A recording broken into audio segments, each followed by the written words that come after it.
Good morning. Welcome to the First Religious Society, Unitarian Universalist in Newburyport, Massachusetts. My name is Annie Madden, and I'm a member of the Climate Action Project, otherwise known as CAP, the group who has planned this service for you in honor of Earth Day on April 22nd. We come together as a church community, online and in person, committed to love, peace, and justice. Our core values are authentic connection, courageous action, love, spirituality, and wonder. Our mission and our invitation to all of you is to come as you are, journey together in love, act with courage, transform our world. If you are visiting today or joining us for the first time, welcome. We are glad you are here. If you would like to access this morning's order of service online, please click on the link just below the live stream. I would like to draw your attention to the many events and activities going on here that are listed in your order of service. I am particularly pleased to introduce our guest speaker today, Professor Marcus Luna of Salem State University. Dr. Luna is a professor of geography and sustainability and the coordinator of the Graduate Geoinformation Sciences program at Salem State. His research focus is on environmental justice and applications of GIS systems and quantitative analytic techniques to the analysis of social and environmental inequities. In addition to academic research, he works with community organizations throughout the greater Boston region, as well as local and state policymakers on a range of issues, including community asset mapping, residential housing and segregation, transportation equity, voter mapping and outreach, and climate change adaptation. He is currently the chair of the board of directors for Green Roots, an environmental justice organization based in Chelsea. I am very pleased Professor Luna is here with all of us this morning. It is no small thing that we have gathered today, so let us celebrate our time together. I welcome one and all to our church and to our worship service. Thank you. It is good to be together.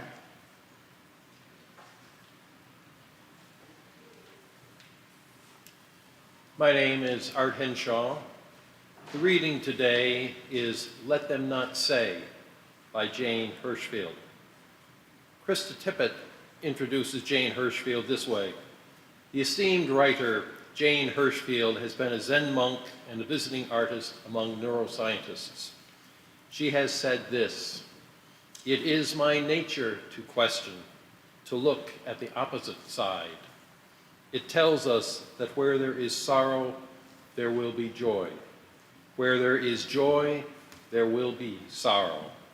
Acknowledging the fullness of things," she insists, "is our human task." Let them not say. Let them not say, "We did not see it, we saw." Let them not say, "We did not hear it, we heard." Let them not say, "We did not taste it, we ate, we trembled." Let them not say, "It was not spoken, not written, we spoke, we witnessed with voices and hands." Let them not say, "They did nothing, we did not enough." Let them say, as they must say something, "A kerosene beauty, it burned." Let them say, "We warmed ourselves by it, read by its light, praised, and it burned."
Please join us in our chalice lighting. The words are in the order of service.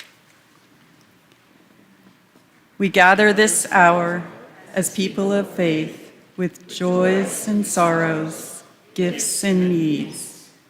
We light this beacon of hope, sign of our quest for truth and meaning in the celebration of the life we share together. Each week, we also light 2 candles of peace, representing 2 places on earth we lift up and remember as a sacred encounter to our world.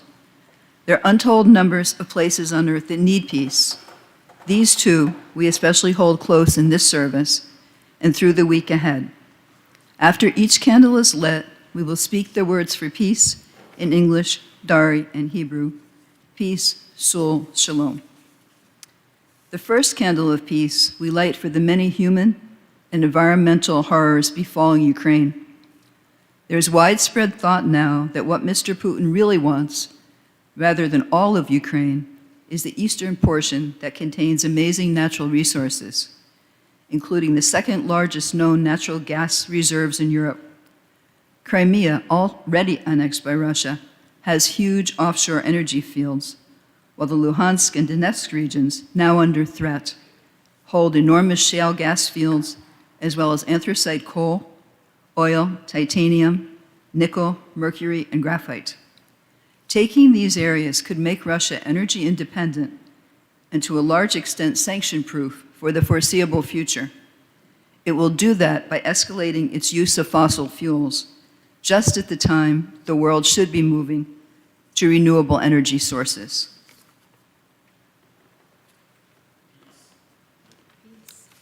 Peace. So, hello. We light the 2nd candle of peace for children and families in East Africa, especially the village of Bukoholo, Kenya, where they are suffering the worst drought in 40 years. And every day, these families struggle to find water for cooking, drinking, washing, and agriculture. Peace, shalom.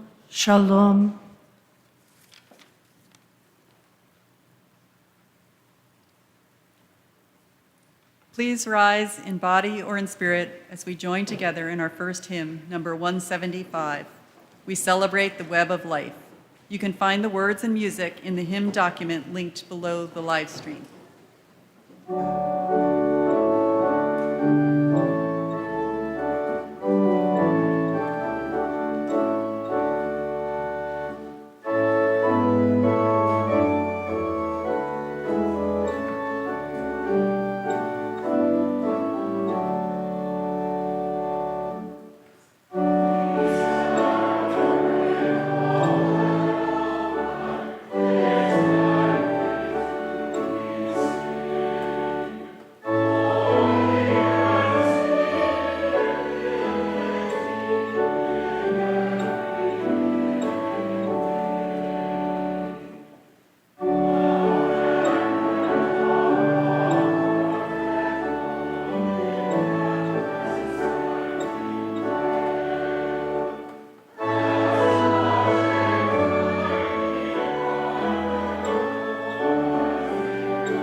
Please remain standing as we speak our affirmation of faith.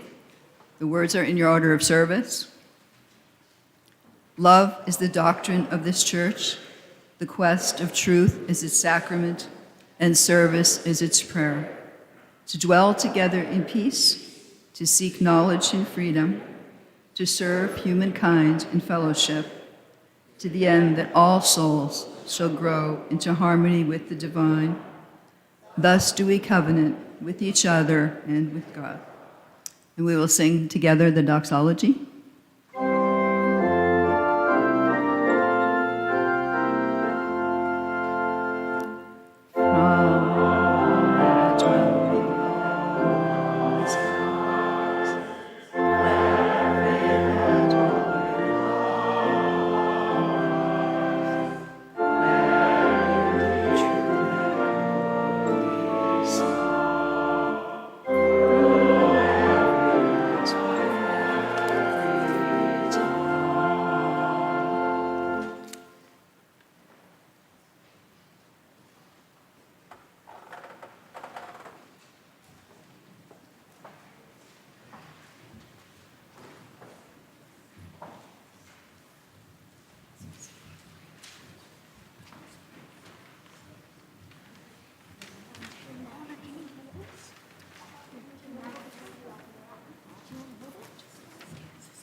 Excuse us while we get oriented here. Do you need extra signs? Good. So just find a spot where everyone can see you and these amazing signs that you've made. Yes, and if you want, you can sit down because your arms might get tired. You can just hold it right in front of you.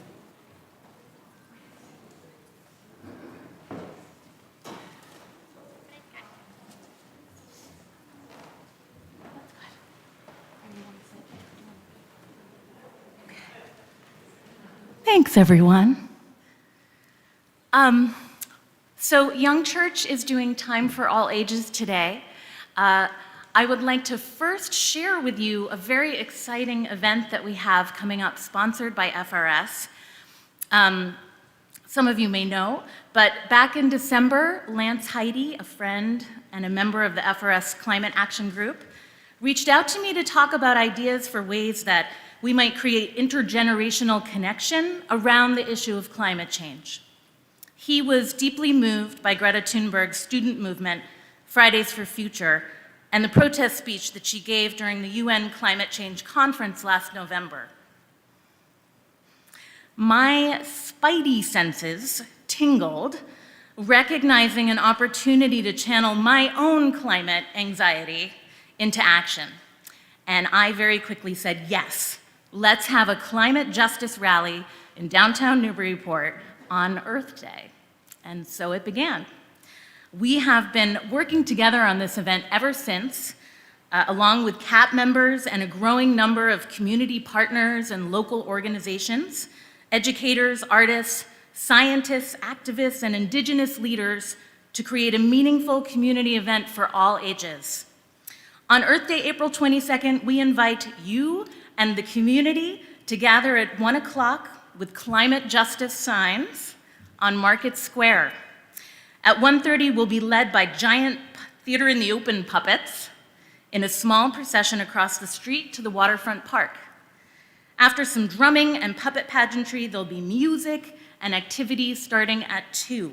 Activities will include things like making trash puppets, which we'll be doing after this today, wildflower seed bombs, Indigenous crafts, and an interactive installation art sculpture made entirely of washed up debris from local beaches, just to name a few. At 3 p.m., we have an amazing lineup of speakers, including Reverend Rebecca.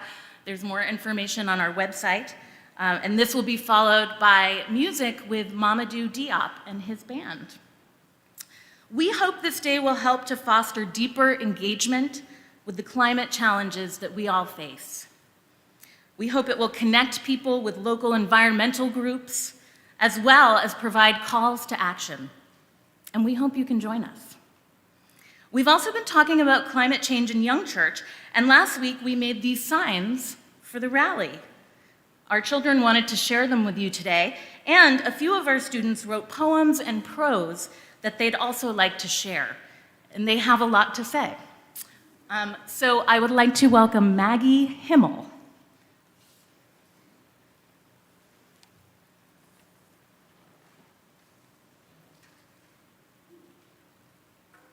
Does the world need to change, or do we?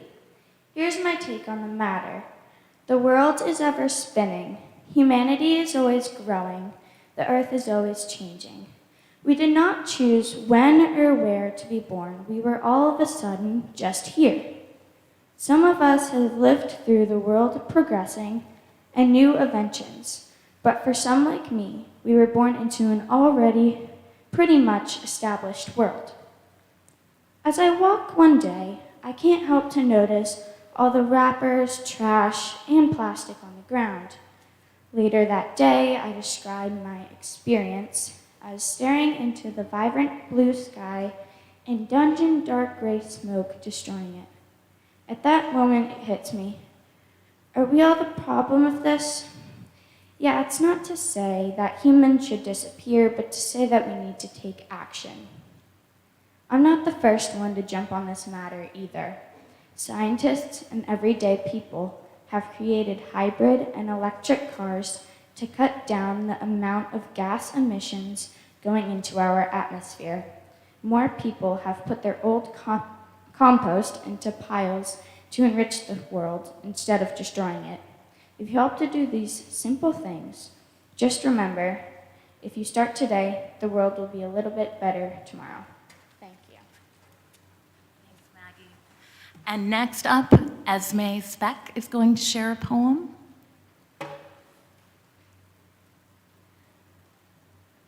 We only have one Earth. We should take care of it. Find a cure for Mother Earth. And take care of our planet and take care of us until the sickness has blown over us. We only have one Earth, so let's be nice. Take care of our ice. Don't use fossil fuels. I won't tell you twice. Awesome, Esme. She memorized that.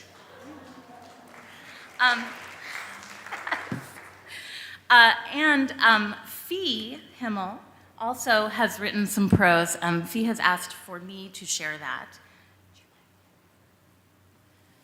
This is our last of the day. Climate Justice by Fee Himmel. The train is leaving the station. We are not on it. The train needs to stop so we can board, but this might not be the only way. The train is called Climate Justice. We've missed it, and it's not slowing down. The best thing we can do is find an alternate way to the destination. Are you going to Boston? Try an electric car or riding with a friend. Your own vehicle would put more gasoline into our already contaminated oxygen. I admit, on behalf of our world, that this is our fault. Outrightly, we are to blame, all of us. The train already left the station. It's up to us to find an alternate path to our destination. We need to slow the train and eventually stop it if we have aspirations of saving our beloved, cherished, and at the moment, malnourished Earth. We take the words justice and respect for granted in reference to some of our population. Does that not mean we should do the same for our Earth? Or is that not the actual definition of these words? Do we misdefine or misinterpret these words? Their meanings could save this sacred place that we call home. The issue is being ignored. We really need to do more. It is never too late to start. We need to act fast and think hard, or else we have no reasons, no chances. Thank you, Fee.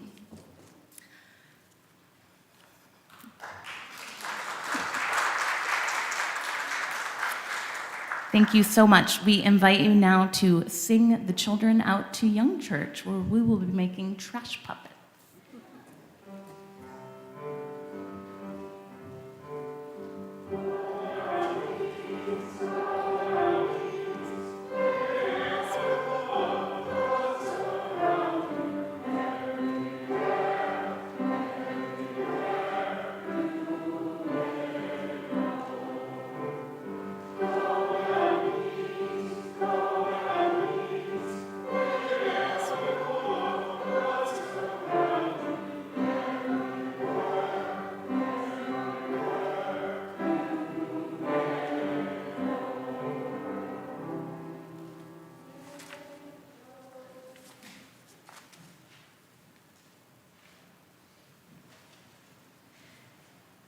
This is the time in our service when the offering will be gratefully received.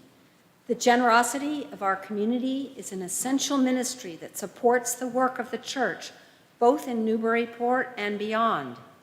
Each week, 50% of the Sunday offering not designated as a pledge goes to a local community partner engaged in important efforts to transform our region.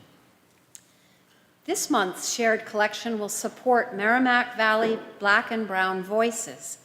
This organization provides a safe space for Black, Indigenous, and people of color across the Merrimack Valley of Massachusetts to connect, share resources, and create systemic change to eliminate prejudice and discrimination in surrounding communities. They plan social and cultural events, and they also provide support to individuals and families in financial need, local Black and Brown-owned businesses, and more. Please answer the call to support Black and Brown Voices. 1/2 of our unpledged collection this month will go to support Merrimack Valley Black and Brown Voices. In order to give online, please use the link in your order of service or below the live stream. You can also make a contribution by text. And of course, you can always mail a check to the church as well. Thank you. The offering will now be gratefully received.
Good morning.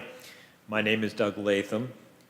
This is the time in our service when we lift up the joys and sorrows of our beloved faith community.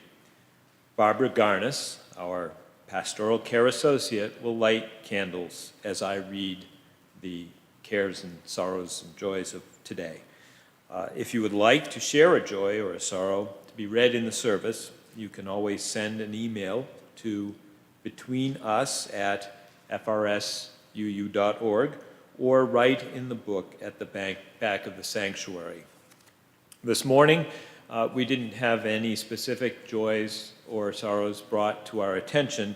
We'd like to offer 3 corporate joys and sorrows.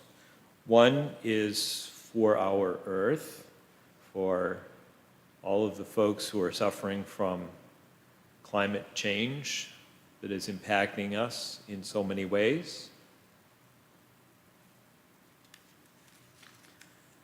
The next is for Ukraine, where so much suffering is occurring.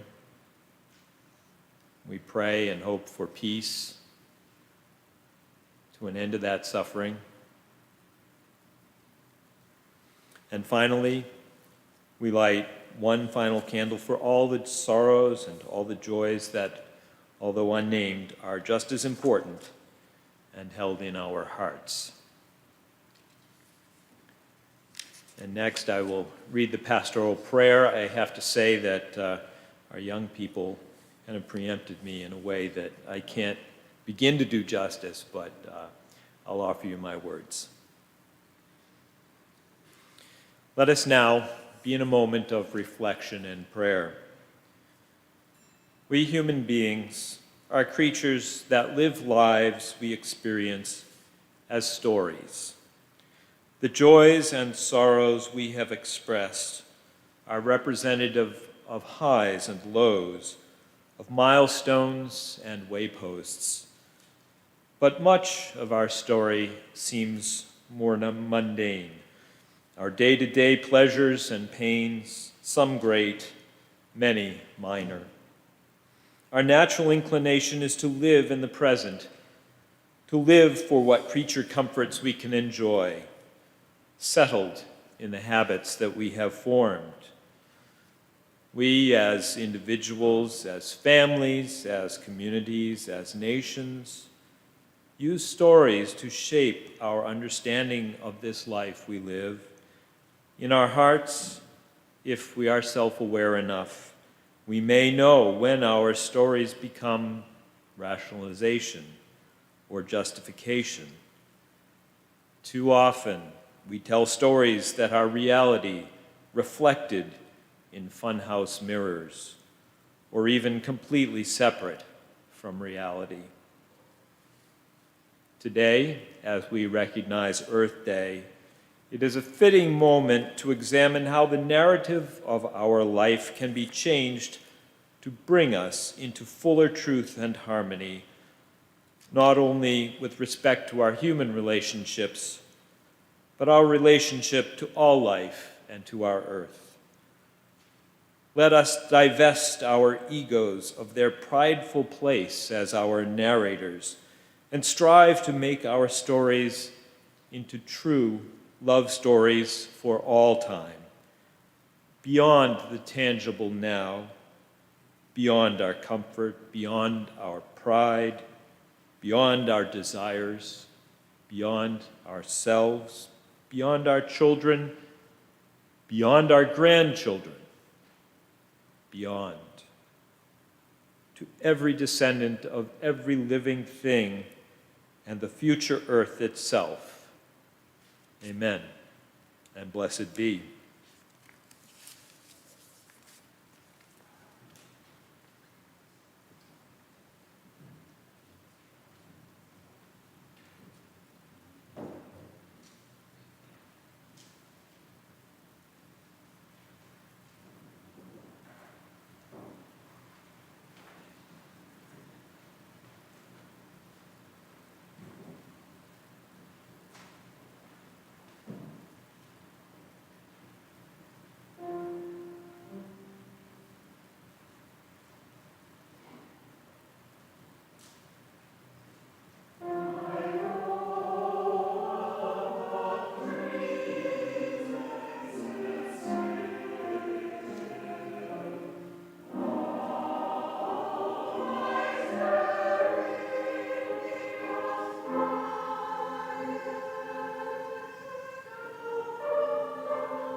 I must say before beginning this reading, I'm feeling a bit somber this morning, so it's hard to smile.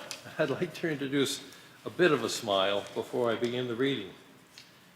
There was a substantial report issued just last Monday from the Intergovernmental Panel on Climate Change, and it was very specific about how crucial this decade is. But I want to look at the optimistic side of what they said when they said, we are at a crossroads. The decisions we make now can secure a livable future. We have the tools and know-how required to limit warming. We have options in all sectors to cut emissions by at least half by 2030. So there's reason for hope. There's also cause for concern. This reading is adapted from Climate Justice is Racial Justice, a 2020 opinion piece written by Kaya Chatterjee on behalf of the Climate Action Network International, the network of over 1,500 organizations in more than 130 countries seeking to pressure governments to take bold and urgent climate action to end the era of fossil fuels and address the needs of the most vulnerable people impacted by the climate crisis. The piece says, in part, the reality is that significant impacts on vulnerable Black, Brown, and Indigenous communities are happening in the United States and around the world because our countries were willing to sacrifice Black, Brown, and Indigenous lives by placing polluting and extractive facilities in their communities. Belching factories, smog-filled highways, exploding pipelines, and other extractive infrastructure driving a climate crisis. Poorer, Blacker communities with less power to reject such plans and less choice about where to live are left to suffer the consequences. Black Americans are 3 times more likely to die from pollution nationwide. Black Americans are 4 times as likely to test positive for COVID. Indigenous communities in the United States are likely to be treated as sacrifice zones. But it's not only in North America. Bengal, for example, is one of many places around the world that is the home of exported pollution or extraction and suffering the tragic consequences of the climate crisis at the same time. A study published in the journal Geophysical Research Letters showed that the 1943 Bengal famine, which killed 3 million people, was not caused by drought. That analysis casts the disaster in a different light, not as a climate crisis, but as a racist crisis caused by colonialist policies. Bengal might be in a better place to protect people if it wasn't for famine, partition, wars caused by colonialism rooted in racism. The climate crisis is, at its core, a racial injustice crisis, too. Dr. Luna, welcome to the pulpit.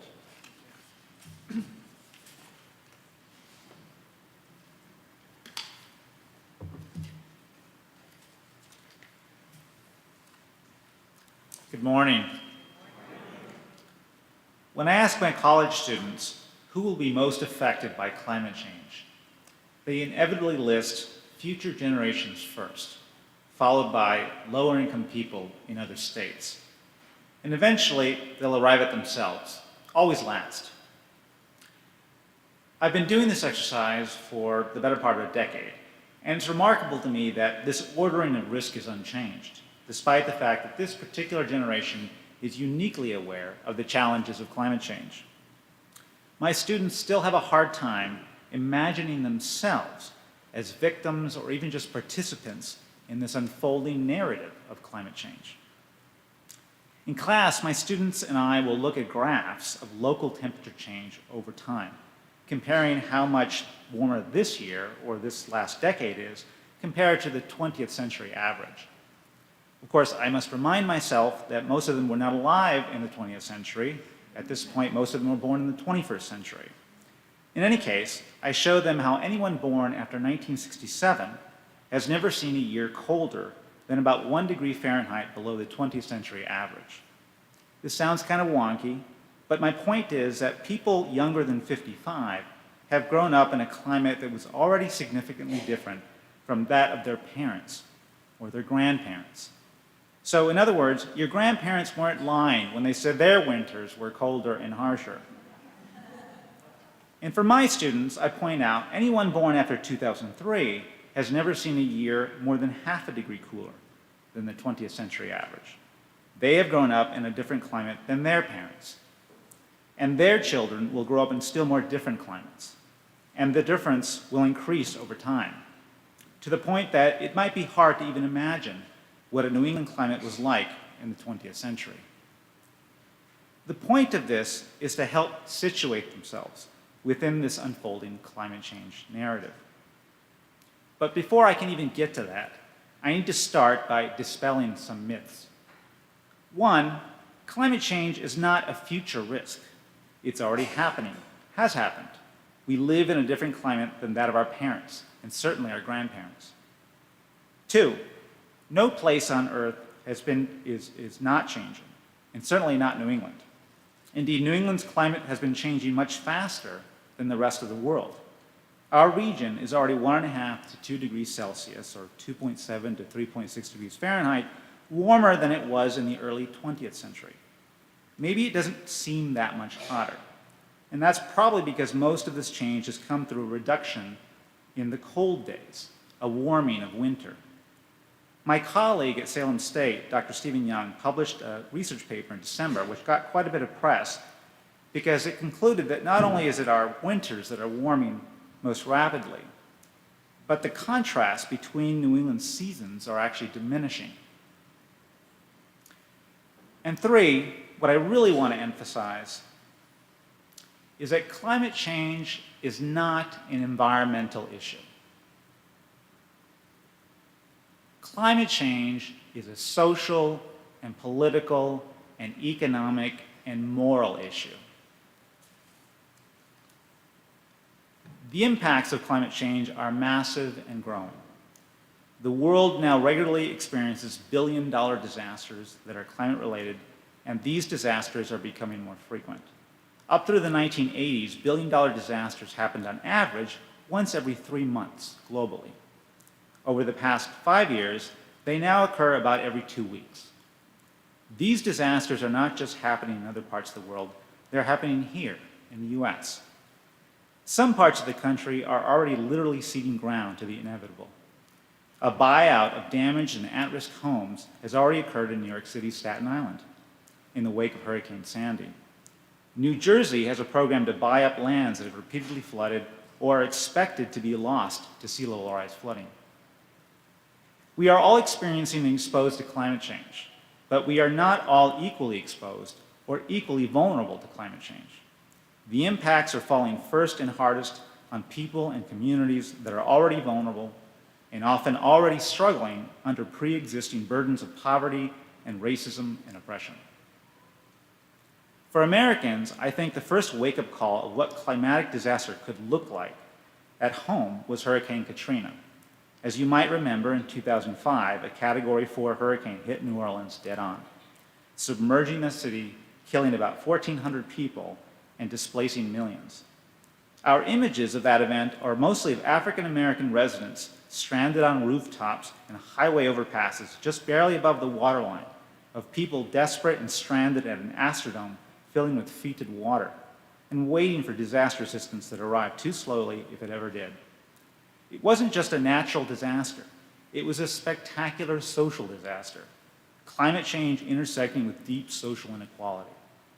One of the outcomes of the early climate disaster that doesn't get quite as much attention is the fact that the evacuation and displacement caused by the hurricane constituted one of the largest mass movements of people in American history, over 1.5 million people. You can see on slide 1 of your handout, those of you who have that, a map showing where the refugees from Katrina fled to. That disaster reshaped the demography of New Orleans and the Gulf Coast. And I argue that it constitutes the first visible example of what climate refugees and migration look like in America. The only thing comparable before this is the Dust Bowl of the 1930s. And we saw a similar disaster unfold once again in 2017 when Puerto Rico was hit by Hurricane Maria, another Category 4 hurricane. That event killed over 3,000 people and knocked out electrical power for the entire island's population of 3.4 million people. It took over a year for some parts of the island to get the power back on. It was the longest power outage in American history. If Hurricane Maria did anything positive for Puerto Rico, it reminded the rest of America that Puerto Rico is part of the US, albeit as a modern colony or territory. If Puerto Rico was a state, it would be a state more populous than any in New England, save for Massachusetts and Connecticut. It would also be the poorest state in the nation, with more than 40% of the population below the poverty line. Puerto Rico was already suffering under a massive economic crisis before the hurricane arrived, but the disaster finally pushed more than 10% of the population to evacuate to the mainland, primarily of Florida and New Jersey and New York. And it wasn't just the migrants who were feeling desperation. The arrival of so many climate refugees at once strained the resources of the receiving communities. And this pattern is likely to repeat more often in coming years. Some of these disasters are less spectacular, if no less disastrous. Along the Alaska coastline, numerous small Native American communities are facing the loss of their ancestral homes as they lose the protection of melting coastal ice shelves, and as their buildings sink in thawing permafrost, and as the wild game they rely on for food becomes more scarce. The federal government has already allocated millions of dollars to help relocate these communities further inland. It would be enough, that the burdens of climate change are falling hardest on those who are most vulnerable, those who are already unfairly burdened and marginalized in society. But injury is frequently accompanied by insult. And in this case, the moral insult is that these people who are being hit first and hardest, these people and communities are also the least responsible for the climate change problem. It's indisputable that humans are responsible for the accelerated climate change that we are experiencing. But we are not all equally responsible. When I review the science behind climate change with my college students, we talk about the greenhouse gases that are at the heart of the whole problem. Things like carbon dioxide and methane and other invisible substances that are having very visible impacts. We look at 18th century paintings of England's Severn River Valley, the symbolic origin of the early iron industry, to remind us how the Industrial Revolution began. That's where we start the story of how we moved from muscle power and wood and wind to coal and oil and other fossil fuels to power our industrial society, and how we began to change the chemistry of the sky, leading us to where we are today. And it's remarkable to think that a significant portion of the carbon dioxide gas emitted by that early industry more than 200 years ago is still in the air, contributing to the warming of our world now and possibly for centuries to come. What matters most for understanding climate change is knowing the total amount of greenhouse gas that have accumulated in the atmosphere, the cumulative emissions. And the story of cumulative emissions is a very unequal one. The Industrial Revolution may have begun in England, but the early industrial era was really defined by the US. As you can see on slide 2 of your handout, this is a bar graph comparing the cumulative carbon dioxide emissions of major countries. The US at the top is by far the single largest source of the world's historic cumulative emissions of carbon dioxide. About 1/4 of the world's cumulative historic emissions to date, although Americans represent less than 5% of the world's population. We in this country have had an outsized role in changing the climate of the planet. At this point, one of my students will ask, isn't China the largest emitter of greenhouse gases in the world today? And I'll say, good point, that's true. China currently accounts for about 29% of total annual emissions globally and growing. But that's relatively recent. And keep in mind, too, that China is a much more populous country than the US, over 1.4 billion people compared to our 335 million. On a per capita basis, US annual emissions today are still more than twice that of China.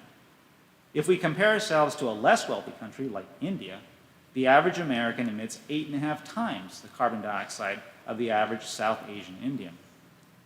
In fact, despite massive improvements in energy efficiency in this country, US per capita emissions are still higher than 90% of all other countries in the world. So what are we doing to generate so much emissions? At the beginning of each semester, I have my students perform an audit of their own household's greenhouse gas emissions. Most of the data they gather has to do with their household's energy usage, because that's where most of your greenhouse gas emissions come from. I ask them at the outset what they think the largest contributor will be. Most of them think it'll be electricity. And I think it's because they're apparently always being harangued to turn off the lights. As we come to learn, however, the largest sources of household greenhouse gas emissions are not electricity, but rather heating and transportation. Most households still heat their homes and their water with natural gas or oil, and most households still rely on gasoline-powered private vehicles to go anywhere. But just like the global level, these emissions are not equally distributed. Some households emit a lot more than others. As we come to learn from federal energy surveys and by a growing body of academic research, in the US, carbon dioxide emissions are strongly linked to socioeconomic status, wealth, education, and race. In general, the wealthier, the more educated, and the whiter a household is, the higher its carbon dioxide emissions. You can see on slide 3 of your handout a stacked bar graph comparing household greenhouse gas emissions by income level. The average carbon footprint of the wealthiest households is over 5 times that of the poorest households. Wealthier households generally emit more because they consume more, they buy more stuff, they travel more, especially by plane, and they have bigger houses which require more energy to heat and cool. This is exacerbated by suburban living, which necessitates more car use. We can see this disparity in emissions geographically, too. Slide 4 of your handout is a map of zip codes across Massachusetts and surrounding states, color-coded by the level of household carbon dioxide emissions. Blue areas are below average emissions, while the red are above average. If you're familiar with the geography of the state, you may notice how Boston and immediate surrounding communities are blue. Looking west, you can also see that Worcester and Springfield are blue. This is largely due to the more compact housing, higher density, and higher use of public transit. By contrast, notice the deep red of the suburban communities within the 495 belt, some of the wealthiest and whitest communities in the state. In Northeast Massachusetts, I've added an arrow to point out zip code 01950, which I believe is Newburyport. Household emissions here are also above average. Although I suppose you might also point a finger at the deeper red and higher household emissions of your neighbor, West Newbury. If no one brings it up, I point out to my students that this disparity in greenhouse gas emissions reflects a very problematic disconnect between who bears responsibility and who bears consequences. And it's not just confined to carbon dioxide.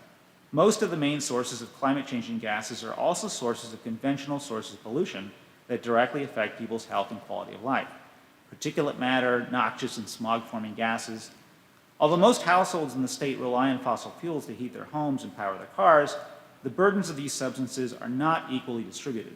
Most of the region's home heating fuel and a significant portion of the region's transportation fuel is stored along the Chelsea Creek along Highway 1A running through East Boston and Chelsea and Revere, largely immigrant and lower-income communities. The region's roads and highways crisscross the state, but it's largely lower-income and non-white households, those who drive the least, who live nearest the highest traffic corridors and who are exposed to daily to high traffic concentrations of diesel particulate matter. These same communities and households have the highest rates of asthma, the leading cause of school absenteeism for children. They also have the least access to regular health care. The COVID pandemic revealed, like few other crises, the profound difference in vulnerability of these same communities to a catastrophe. How thin the social safety net, how unequal the impacts along the familiar fault lines of race and wealth and privilege. On top of these pre-existing inequalities and vulnerabilities, we add climate change. As a climate catastrophe unfolds, we are already seeing a familiar inequality and impacts. Residents of urban communities, particularly lower-income elderly who live in poor quality housing and cannot afford air conditioning, are at risk for increased heat, the leading weather-related cause of death in this country. Flooding is an increasing concern for coastal communities, but also for inland communities, facing heavy rain events that overwhelm their drainage systems, especially catastrophic for those who do not purchase or cannot afford property insurance, which accounts for most renters. But let's return to the larger message. Where are you in this unfolding story? How are you and your community contributing to the problem or its solution? What is your responsibility? And what are you going to do about it? I have some suggestions. We certainly should donate or contribute to the communities hardest hit or most at risk and to volunteer organizations that support them. But today I want to emphasize action where responsibility lies. For those of us in more privileged positions, who own cars and houses and do not have to worry about basic necessities, we have an obligation to act first and aggressively in adopting technology and lifestyle changes that rapidly bring down our individual and cumulative emissions. We also need to engage with the governance of our local communities. In addition to adopting renewable sources of energy and rapidly phasing out fossil fuels, we also need to revisit the question of things like housing density. The latest estimates show that more efficient building design and electric cars are not going to be enough to avoid catastrophic climate change.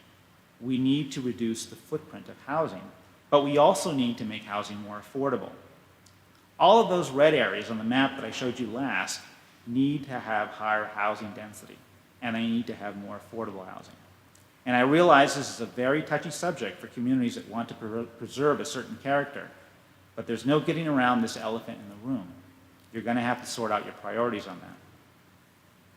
At the state level, I'd like to draw your attention to two important decision-making processes that have a significant bearing on the state's climate future and where you can participate. 2 years ago, the Department of Public Utilities directed the state's gas utilities to engage a consultant to investigate policies to enable the Commonwealth to reach its goal of a net zero greenhouse gas emissions by 2050, and what the role of the gas utilities would be in reaching that goal. The report is now out, and they're going to have public hearings on May 3rd and May 5th to receive public comment.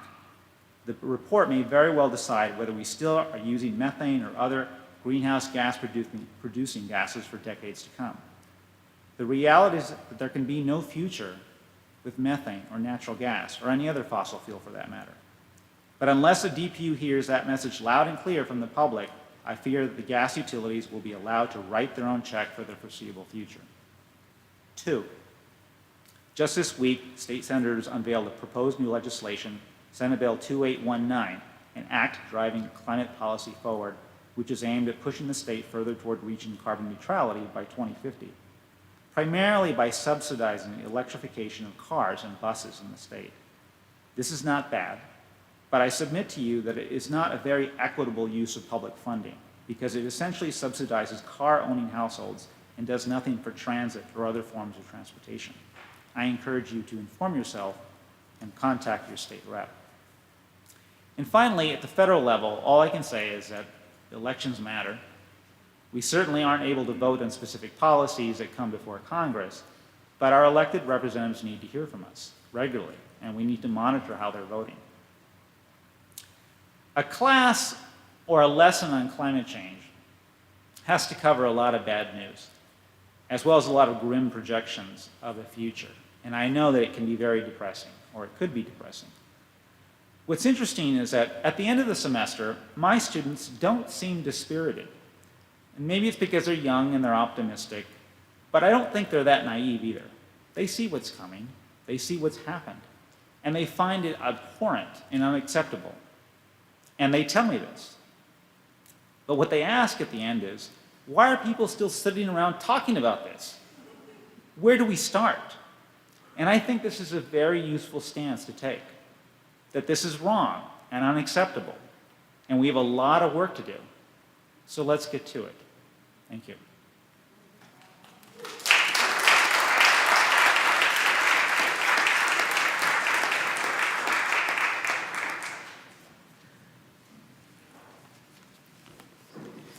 Please rise now in body or spirit. Join us in singing our closing hymn, number 163, For the Earth Forever Turning.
I'd ask all of the CAP members to join me up here again.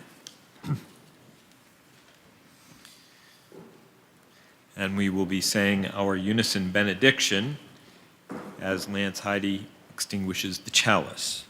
The words are in the online order of service as well as your order of service.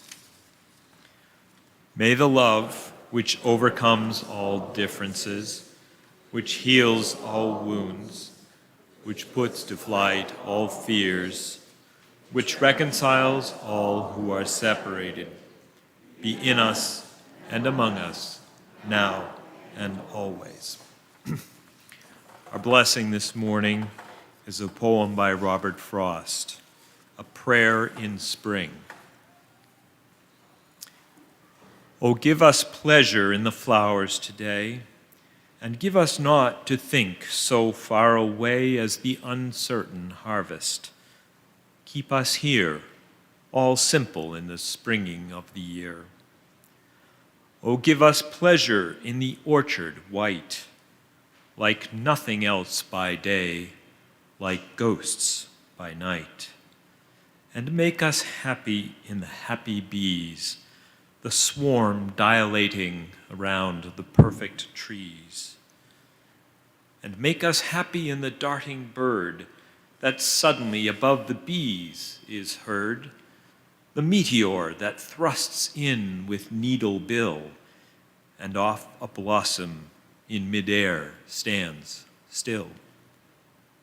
For this is love, and nothing else is love, the which it is reserved for God above to sanctify to what far ends he will, but which it only needs that we fulfill. Go in peace, live with all the world, and return in great joy.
Amen.